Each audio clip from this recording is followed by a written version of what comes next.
Now, joining me from the beating heart of Holborn here at the London Podcast Studios, we welcome back media journalist and Deadline's international investigations editor, Jake Kanter. Hi, Jake. Hi. So you've been keeping an eye on what's happening at Channel 4, and we've been talking a bit about it on the show. What's going on there? There seems to be a lot of strange things happening in that building. Yeah, I've heard you bubbling away on it here, and it's just been something that has sort of dominated our reporting for a couple of weeks. Channel 4, to put it bluntly, is in a bit of financial bother. The ad market has cratered, and instead of Channel 4 sucking up some of that pain, maybe dipping into its credit facility that it has, it's decided to pass that pain on to producers. And it's doing that through cancelling shows, delaying shows, asking producers to bankroll programmes, and just generally not really communicating in a way that producers feel has been effective. And so there's a lot of grumpiness about Channel 4. Producers always complain about Channel 4. They do, that is fair. They feel like they have a sense of ownership over Channel 4 in a way that they don't other broadcasters. And I think that's a very fair point. But I think in my time covering Channel 4, which has been 12 years, I think this is probably some of the grumpiest noises that I've been hearing. And I think it's all been compounded by the fact that Channel 4's top executives are going to be pocketing close to record pay. They have deferred their loyalty bonuses, which is part of the privatisation debate, but that's a key word, deferred it. They have not decided to reject it, which they could have done. And Channel 4's explanation for this is it's all cyclical and the ad market will recover.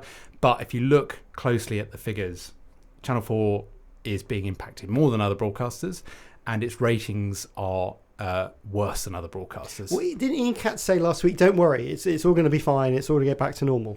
He did, and that may be true. Yeah. But I think they're perhaps not telling the full picture. I mean, last month in May, they had their worst ratings in their 40-year history. Other broadcasters are experiencing lows, but nowhere near that low. Is that main channel? That's main channel. Yeah. And if you look at some of the longer-term trends, someone sent me a chart of Channel 4's top 10 shows for the past year.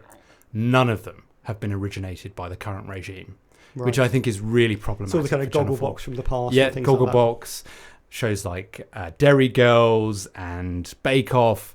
And, for Channel 4 to have no new hits within that list is really problematic. And returning to the pod, we have Press Gazette Charlotte Tobitt. Hi, Charlotte. Hello, Matt. Boris, obviously he's, like you, a journalist. That's what he's obviously now best known for, because he signed up to the Daily Mail to become a columnist. Unsurprisingly, he shouldn't have, and he's already been told off for it. Do you think he's going to have an agenda as a journalist? Oh, I mean, I think he always has an agenda, doesn't he? But I loved the reaction to his first column, basically comparing him to Adrian Chiles in The Guardian, because his first column's about this weight loss drug, which in itself is quite funny because there was a spate of stories around that drug like a couple of months ago.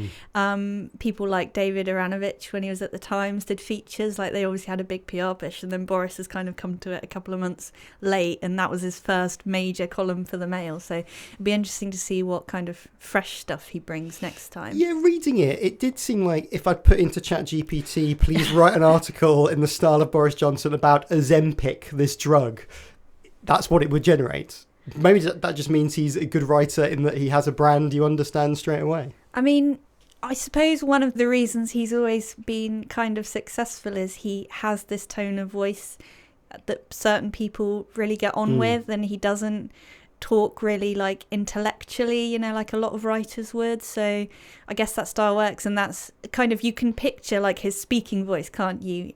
And that's a style he would use in the Mail, and so I can picture why it works. But I'm looking for I don't know when he'll get into the actual politics of it. Do you think this is what the Mail thought they were buying when they spent quite a lot of money, we imagine, for this? Yeah, you would assume. Was there a bidding war at all? Not that I'm aware of. I mean, I think people would have assumed maybe if they were going to guess that he'd go to the Telegraph, but I think they've been a bit, because obviously he worked there before as a columnist, but I think the Telegraph's been a bit more critical of him in the past couple of years, so and the Mail less so it does make sense in recent context. I mean, if you want to reach the most people, that's the paper to go on, isn't it? I mean, yeah, still like up there best-selling sort of Mail and the Sun are up there, and obviously online. Mail Online is kind of the mammoth behemoth, again, alongside the Sun. So I mean, it makes sense for him completely. He's still going to be read by all these people. He's still going to get lots of attention. And attention is the most important thing, is it, with Mr. Johnson? Okay, story number one. ITV have confirmed reports that it is going to be bidding for All3Media. It's claimed the broadcaster hopes to merge the super indie with ITV Studios in an estimated £1 billion deal. That's if both Warner Brothers Discovery and Liberty Global sell their stake. So, Jake, why has this deal come now? Well, it's not a deal yet, to be fair.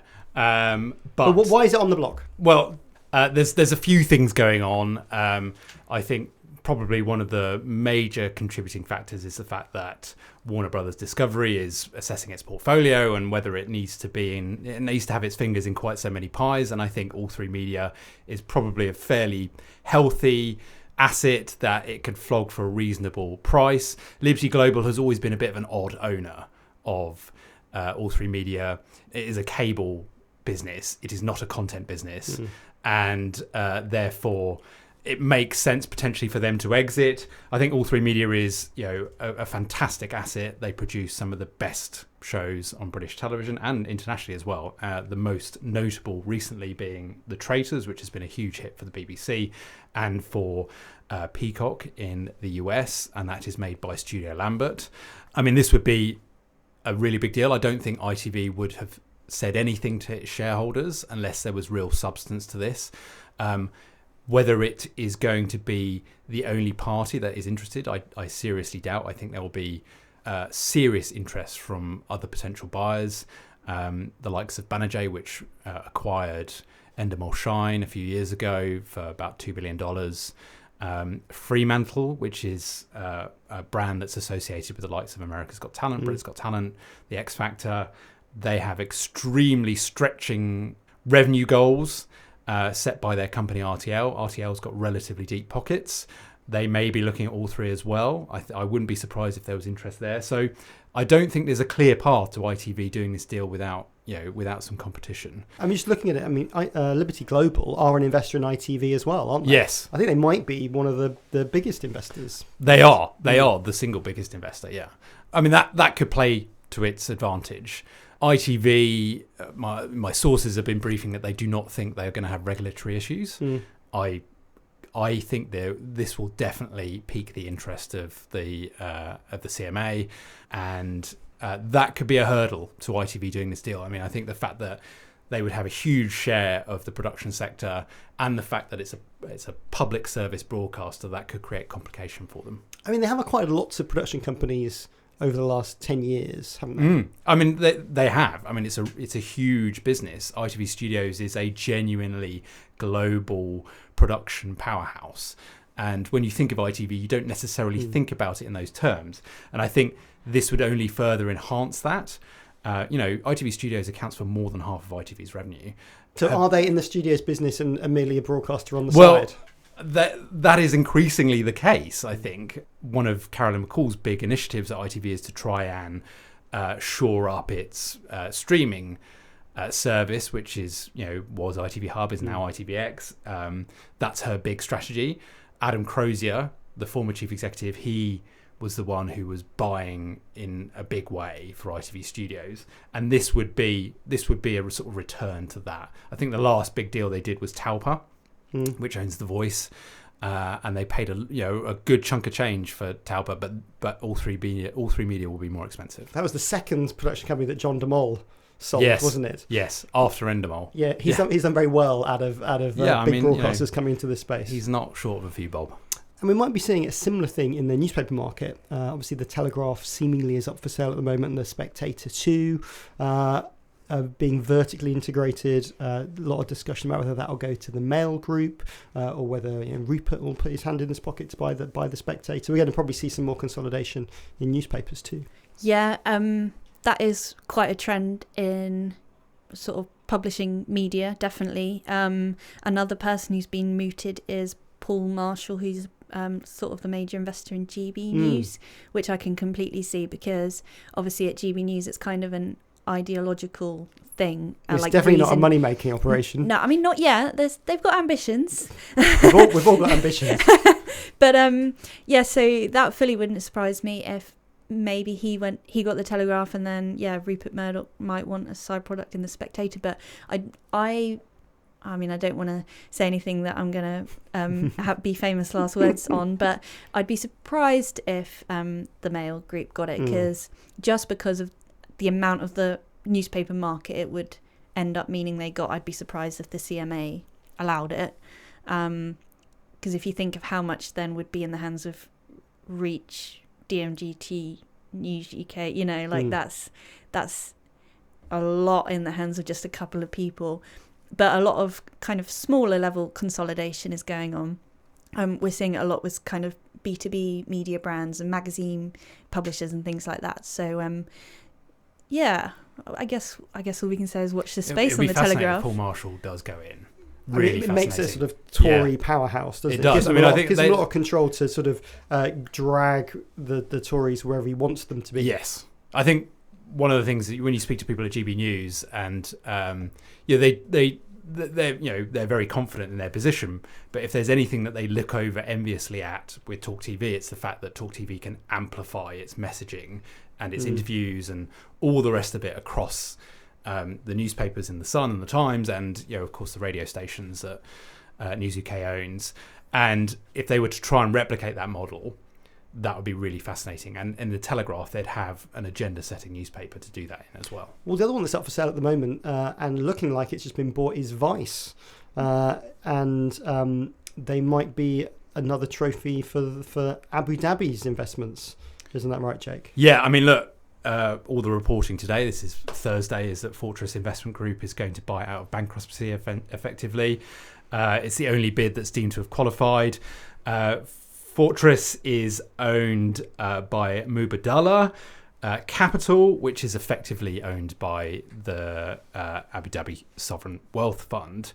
So you're going to have this situation where Vice, this sort of freewheeling, punkish, no, we don't care what anyone thinks of us, media brand, being owned by a state which has got a track record of censoring free speech and media freedoms. And I'm not sure that necessarily sits particularly well. Yes, not good news for Vice, and already in a perilous state at the moment. Perhaps doesn't bode well for the future. Well, Fortress also owns Majestic Wine, so they might get some booze out of it. That's not so bad. I mean, other corporate machinations over at Warner Brothers Discovery is the fact they might be selling some of their HBO titles to Netflix. So when we talked about the streamers a couple of years ago, we were saying, it's the balkanization of television. Everybody's got to own their own content, not let it go anywhere. But suddenly a bit of a credit crunch, and the world seems to have changed. I mean, Jake, what have they been saying? Well, they're not saying anything. Deadline reported this. My colleague Peter White. It's a great story. It's a bit of a shocker because this sort of thing just doesn't happen very often. But what it is indicative of is the fact that you've got companies like Warner Brothers and possibly even Netflix to a certain extent, with a mountain of content, and some of that library content is just not working hard enough for them. It's not bringing in the subscribers, and they need to wring more value out of it. So they're sort of returning to sort of more traditional TV models of licensing content to others effectively and earning money from it in that way.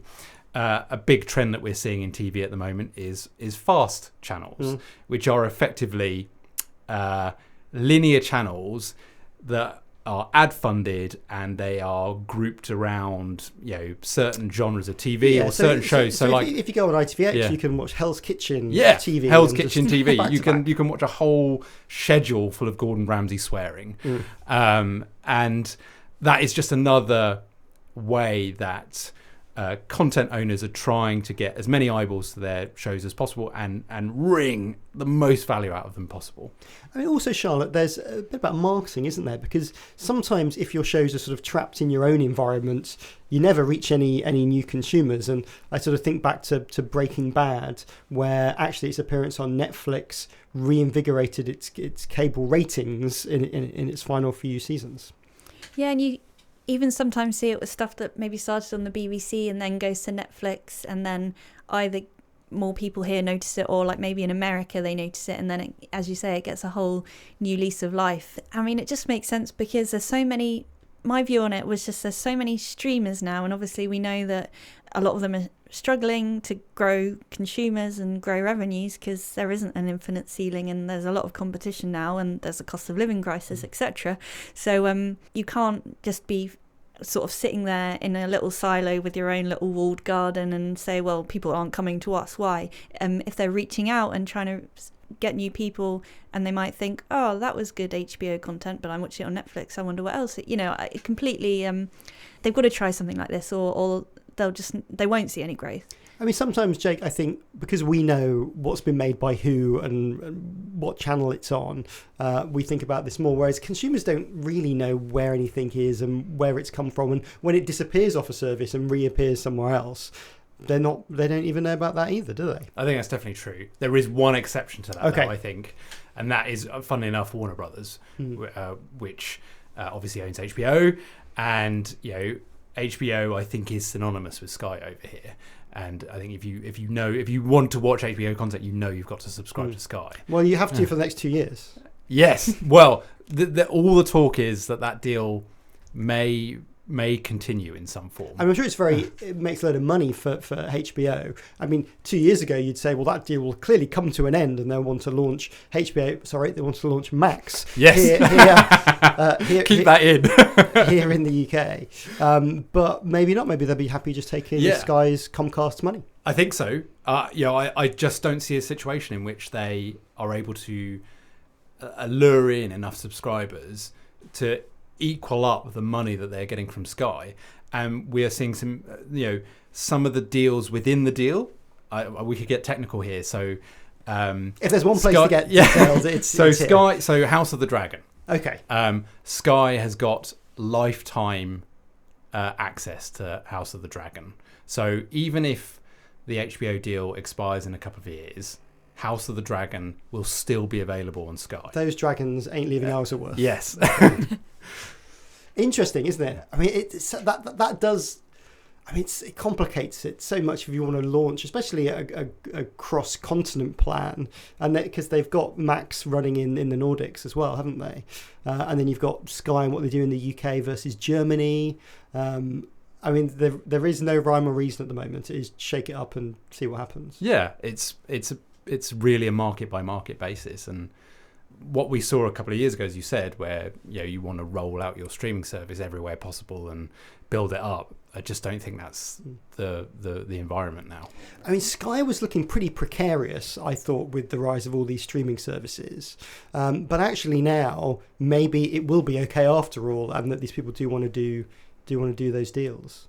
Maybe. I think Sky is a really solid business, but there has not been significant growth. In fact, there has been no growth at Sky for the last 5 years. And I wouldn't say that Sky are in any trouble, but it's not been the cash cow, the big growth machine that Comcast wanted when they first bought it in 2018. The big hope with Sky is Sky Studios, and they want to make sure that they are creating content on a scale of HBO. And I think if there's any way that they're going to grow the number of subscribers, that's the way, that's the route to it. Okay, on now to this week's deep dive. Recently, I sat down with the New European's editor Matt Kelly and columnist Matthew D'Ancona to discuss the launch of their new current affairs podcast, The Two Matts. Great name. And along the way, we discuss how the magazine's doing and who might buy The Spectator and Telegraph. But first, the podcast. Here's editor Matt Kelly on why they've started The Two Matts. To the New European brand, yes, or about kind of making cash directly from audio? So a lot of for me, the main part is to bring people a greater awareness of the New European, which is still the title's number one challenge. Even though we are succeeding, we are growing, we'll be profitable as a business by the end of the year. 95% of the people don't have a clue that we even exist. And probably 95% of our target audience don't know we exist. So people, if they come to listen in it's a nice, easy medium, a podcast to listen to. I think it's probably the easiest medium to communicate something. And to very somebody. low barriers to entry to listen, just hitting that play button. Exactly. And so people come and find out and think, the New European, what's that all about? Then the next thing is I'm going to hit them with an amazing subscription offer they will not be able to refuse. That's the idea. It's a hard sell. Matthew, before this, you were at Tortoise. Yes. And they obviously started with kind of a different... They had a plan for how they would tackle news differently, but sort of ended up more as an audio business. They did, and they do their own specific, very Tortoise specific, again, which is absolutely right, way of approaching stories, which is to do with the slow media concept, i.e. you take a long time to drill deep into a subject. So that has a distinctiveness, which I think has done very well for them. And that's a startup working extremely effectively. This is something different, of course, but there's plenty of space for all of it, I think. Well, if we talk about other media, clearly we're coming up to a bit of a Brexit anniversary at the moment.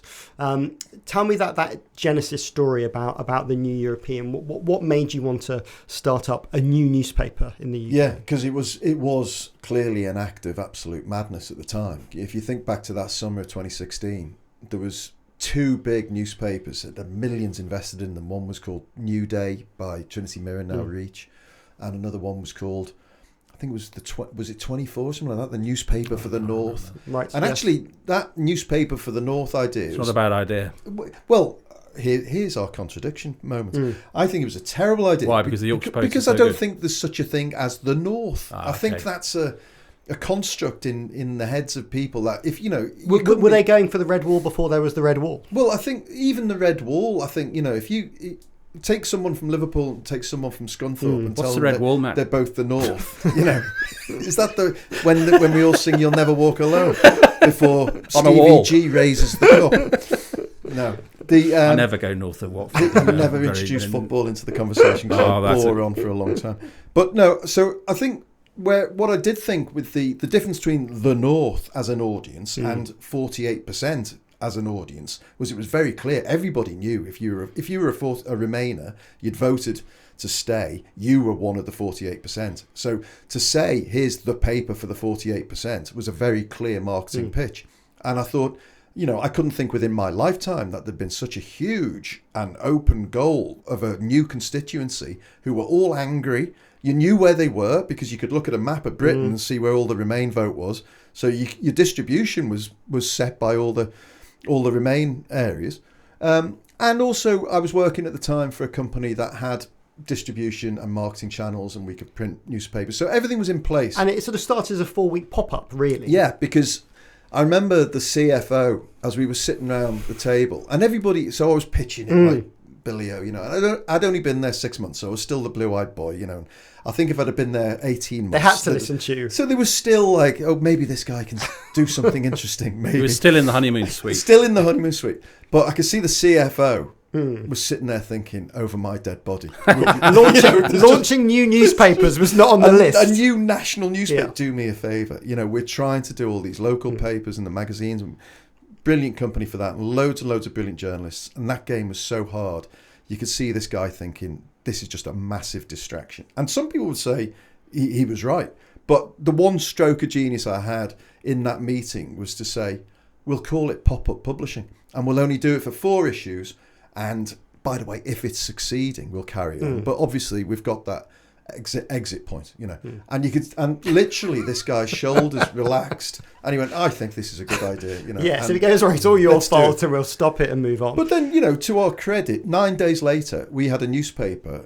I think it was 27,000 retailers. So a fortnight after the vote, and the first issue, £2 a copy, sold nearly 40,000 copies. So suddenly the CFO was very interested. He was kind of like, hang on a minute. So we didn't keep those numbers going. It wasn't Archant's core business, and it never quite got the attention it deserved. But 5 years afterwards, unfortunately, Archant collapsed and was bought by private equity. They were going to fire me because I was, one of the top earners, and it was like my name was on a blacklist for sure. And I said to them, sell me the New European instead. I'll take it off your hands. You guys don't know what to do with it. I do. Let me take it away. And we bought it with a consortium of investors, including Mark Thompson, Chief Executive of the New York Times, had Lionel Barber, the FT editor, Gavin O'Reilly, who's my business partner, who used to run the Independent Group, Ed Williams, who used to do marketing, now the boss at Edelman. So there's some real big hitters who I think... And why were they up for it? Because it wasn't just because they were Remainers. No, it wasn't, but they certainly wouldn't have invested if they were Brexiteers. But I do think that, you know, we also had a number of venture capitalists invest who saw it as A, primarily a good thing to do, but B, a solid investment. And they were right. You know, this year we will go into profitability, which, by the way, for a new newspaper in this day and age, with such a small staff, there's 7 or 8 of us, you know, it's hard, but we're getting there. And we will be profitable towards the end of this year. 2024 will be materially profitable. Then it's a really good business. I mean, Matthew, you've been in a selection of different news environments. I have, yeah. Some more traditional, so Telegraph and Spectator, some more digital and startup-y, Tortoise and now this. Why are there all these kind of why are these new news organisations arriving? I was also looking at in the news movement, they're obviously trying to do something different as well. I mean, it's always been a hard area to make money in. Why are people excited about it? Well, personally, I mean, my journey was back to front, really, because, you know, you're supposed to move from kind of guerrilla, you know, DIY outfits to stay traditionalism as you age. And I've done exactly the opposite, which is that, you know, what started at the Times, then to the Sunday Telegraph, or as deputy editor, then editing the Spectator. I mean, 2 things, I suppose. One is that, you know, as Matt was saying about 2016, that kind of completed a journey I guess I was already on, where for me the big battle wasn't the old concept of left versus right. It was open versus closed. It was nationalism versus internationalism. It was populism versus democracy. You know, it was basic decency versus a readiness to do just about anything. And this seemed to me a good moment to kind of get stuck in. Now, aligned with that was I'm always fascinated by new technology, and it was clear that there were some very interesting things going on in the startup world. And you're right, I did 4 years at Tortoise, which was fantastic. But when Matt approached me, I was very honoured to do it, because I think the New European is something that I've enjoyed as a punter, but also I think it has a place, and a growing place, in this ecology we've been talking about. And we hope the podcast will put rocket boosters onto that. And obviously we should talk about the Spectator just a little bit. Sure. What do you think a new owner would mean for that magazine, if anything? I think, to be honest, my successor, Fraser Nelson, who's been there since I left in 2009, it's been such a success that they can really take their pick. Now, the question I would imagine, I don't know, but I would imagine is whether someone tries to buy the Spectator on its own as a brand. That might be, if you're Condé or Hearst or someone like that, you might want to do that. But the Spectator is the jewel in the crown of that group, and I think it will be absolutely fine. It's always Does it matter who owns it? Does it matter if Murdoch gets it, or it's a conservative, person who just wants a nice trophy, it's had many owners over the years, and it's survived all sorts of structures of proprietorship. I mean, if Murdoch bought it, my hunch is that he would leave it alone, because it now occupies a pretty unambiguously conservative position. I don't think that he quarrel very much. It might be the first title in history that Murdoch's bought in it, and he actually brings it a bit more left wing. It's just conceivable. But I was around at the Telegraph in 2004 when there was that huge auction for the group, which the Barclays triumphed in, but they had to pay 665 million to keep the Daily Mail at bay. I'm sure the Daily Mail and General Trust will be back in the battle. I would have thought Axel Springer will be as well, that's an interesting prospect, isn't it? If you were Fraser Nelson, you would be, I assume you'll be praying that the Telegraph and the Spectator are decoupled and that it's sold in its own right, because To buy the whole media group is going to be a much bigger enterprise, and it'll stop. And there might be some competition concerns, and there'll be competition concerns. But if you decouple the Spectator and it's just there as a massive trophy for somebody who is, to give Murdoch his credit, he will invest in the journalism, whether it's good journalism or bad. That would be the sweetheart for the Spectator, I would guess. But Murdoch couldn't possibly buy the Telegraph as well. Matt, do you look at something like this and think, hey, that's maybe my 10-year future for the 10 for years. The European. I was thinking more like 18 months. 18 months. Yeah, but look, I read that the notional price of the Spectator would be something around 50 to 60 million quid, and obviously their circulation right now is fivefold ours, and they're a seriously profitable media machine. But we're on the right trajectory. It might not get to those levels under my stewardship, but it's got the potential. I have no doubt about it. I don't ever sit there. We were just talking about Arnold Schwarzenegger talking about making a vision for himself, and how he said, forget your dreams, they're nothing. You've got to have a vision, and I have a vision for the New European where it is a big, meaningful, important, influential and profitable magazine. Well, I'm sure the Two Matts, the new podcast, would be a big part of that. It's available now wherever you get your podcasts. Thank you both. Thank You're you. welcome. Nice to speak to you. Matthew Dancona and Matt Kelly speaking to me earlier. We've linked to the Two Matts in the show notes, and Patreon listeners can get an extended listen, including behind-the-scenes gossip about The Rest is Politics. What a sell. Find out all the details at themediapodcast.com. That's themediapodcast.com. Okay, we'll be back with more from Charlotte and Jake after this. Okay, Charlotte and Jake are back with me. Time for some news in brief. 5 of the BBC's experienced female news broadcasters have been benched since March due to the merger of the UK and international arms of BBC News. I mean, Charlotte, these are experienced newsreaders, journalists, over 45, vying for their jobs. Doesn't look great for the BBC, does it? Did you just point out that they were all women? And all women too, yeah. I think that's the crucial part of it. All 5 older women who have been on the news channel for quite a long time. I mean, you reported this, didn't you, Jake? But more than 100 years between them, like on the BBC. That's a lot of experience. And it was noted, I remember when the presenting lineup for the new merged channel first came out, that a lot of them were from the World News Channel, and then a lot of these experienced BBC News Channel people were like, well, what's happening to them? It wasn't really clear, and now as we're finding out that sort of they don't even know. So I mean, it's a real shame for them, because they're all, I mean, Martin Croxall, Geeta Gurumurthy, Anita McVeigh, Kasia Madeira and Karen Giannone, like they're all like brilliant broadcasters, and I hope that they kind of sort this out and decide what to do with them if they're going to do something. I mean, Jake, there's an argument. It's a new news channel. They've got a new lineup, which they needed to pick. But it seems strange they haven't resolved what's happening to some of their talent. It's a typically BBC mess, I would say. Get on with doing the thing you want to do without thinking about all of the consequences necessarily. And it's turned into a slightly tricky situation, I think.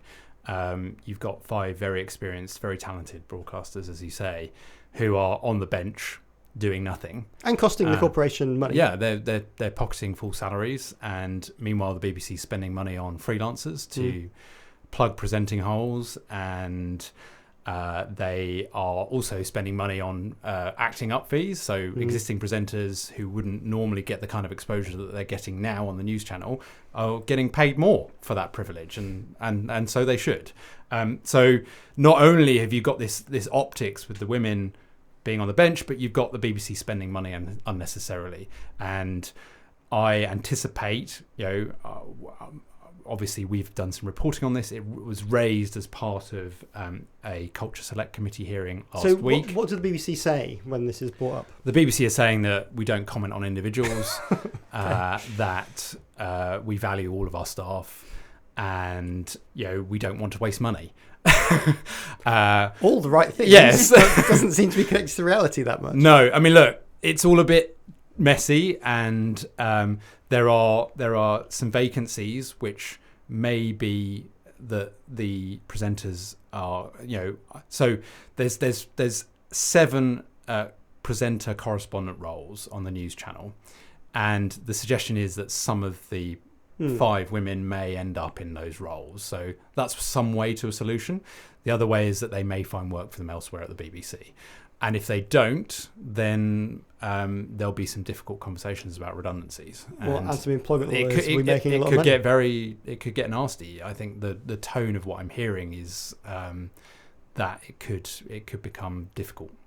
Acast has released some new technology. It's called Acast Plus Access that allows online publishers to encompass podcasts in their subscription packages. News outlets can now host their shows on mainstream platforms whilst only allowing access to members. I mean, Charlotte, this is trying to explain it to listeners at home. So if you were a subscriber, say, of The Economist, and you get access to their website, there might be a button which suddenly activates Spotify to get a secret show. Yeah, it's basically previously, say you were, as you say, maybe a Tortoise subscriber, but you wanted to listen on Apple Podcasts, there'd be no way to link that up. So you wouldn't be able to listen to like the extra podcasts or get the early access without some faffy way. Yes. And basically that's what it was previously, a faff for your subscribers. And for a lot of publishers who are trying to grow subscription strategies, that's a real problem. And it is something that we've heard from various publishers in interviews about podcasts, that they're desperate to take that next step and make the whole process more seamless. So I think this sounds like it could solve that problem and be a really positive step forward, and hopefully help publishers continue to grow that subscription strategy.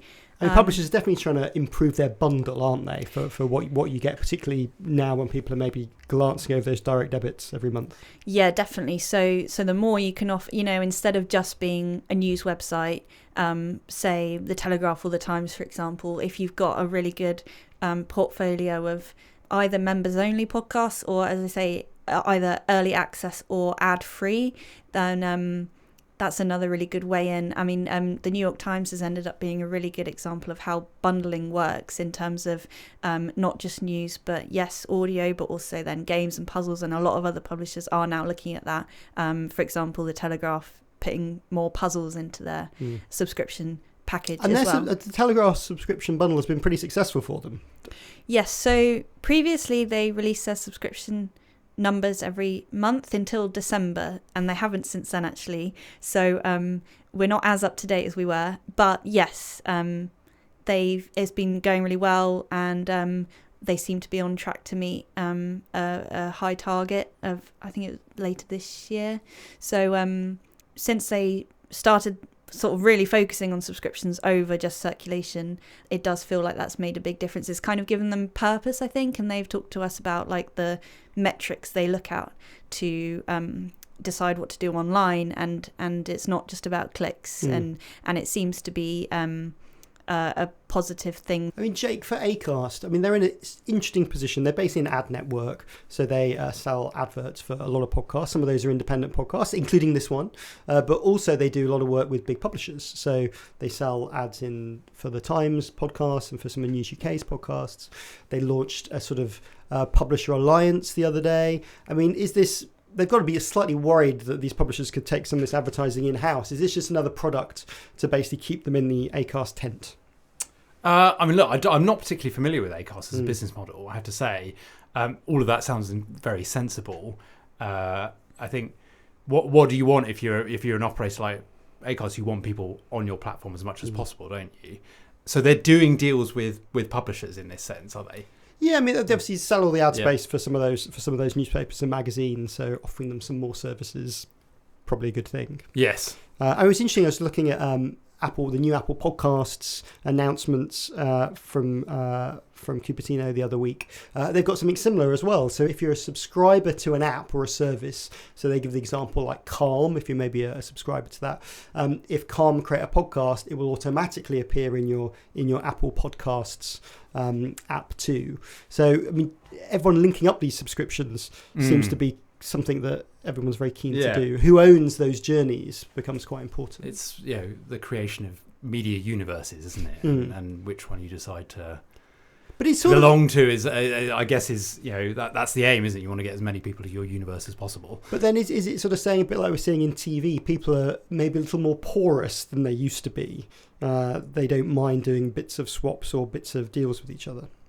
Definitely. Well, in terms of the businesses and the way that they, I think Well, we were talking about bringing down walled gardens, weren't we, earlier? And I think this is very much in the same territory. So it's just time for the media quiz. This week it's entitled On or Off. I'll name a company or media brand. You tell me if this week they are on or off. No further explanation has been given by the producers of the quiz. Here we go. So buzz in with your names if you know the answer. So Charlotte will say Charlotte. And Jake will say Jake. Here we go. Question number 1. Journalists at German newspaper Bild. Charlotte. Charlotte. Off or on?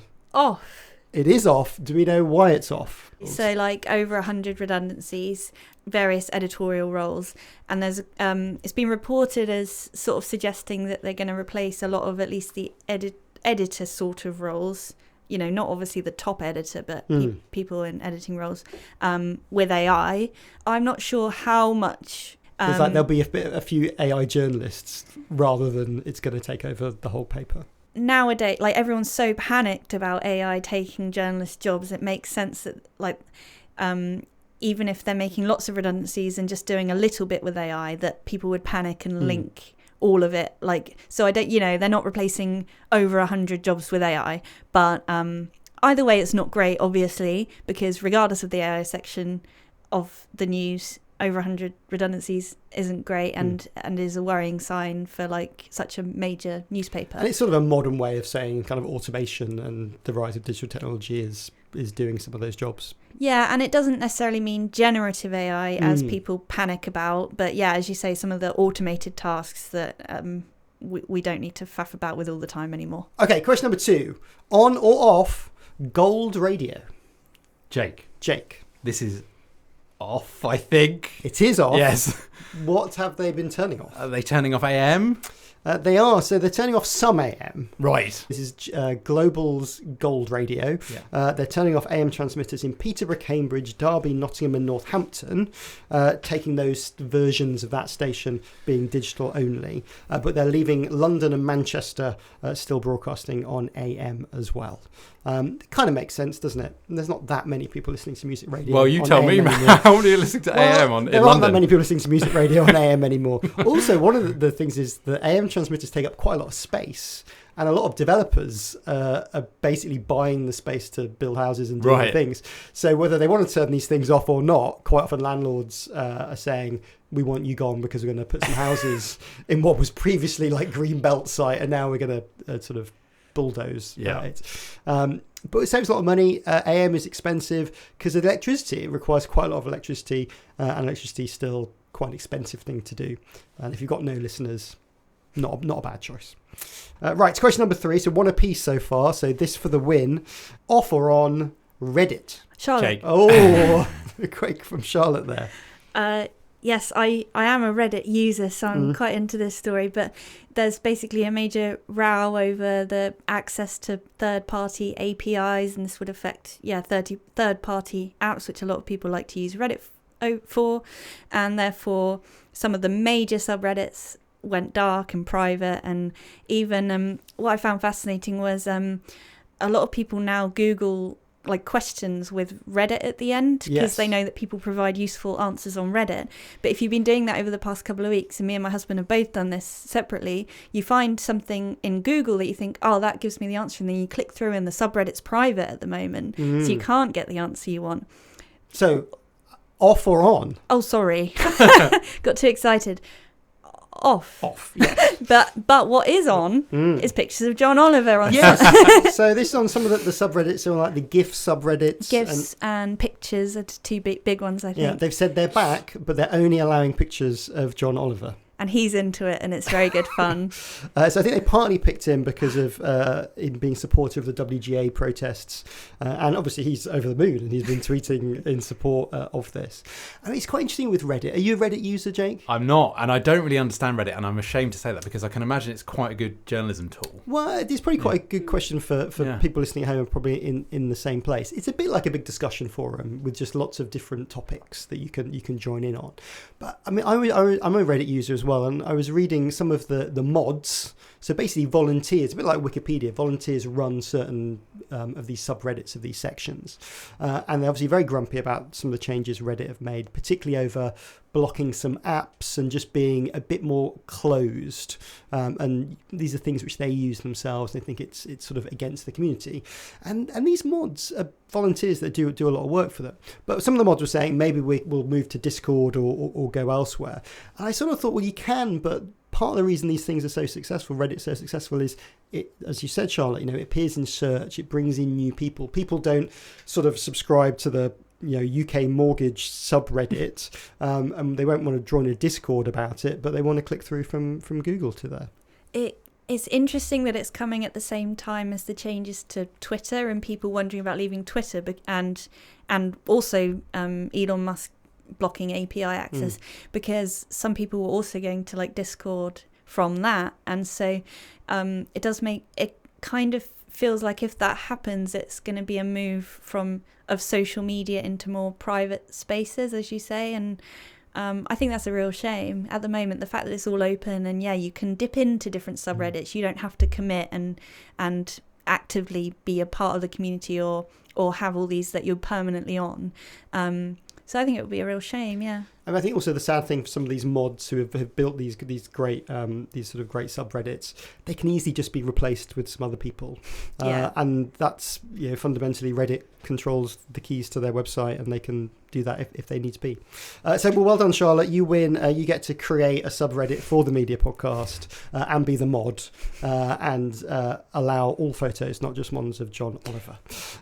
Thanks to both Jake and Charlotte today. Jake, where can people keep up with your work? I'm on Twitter at Jake_Kanter, and Deadline is free to access and full of great content. And Charlotte? Pressgazette.co.uk, also free to access. We've got our own podcast, interview podcast, Future of Media Explained, and I'm on Twitter at Charlotte Tobitt. And you get that podcast wherever you're listening to this one. Thank you both. Thank you.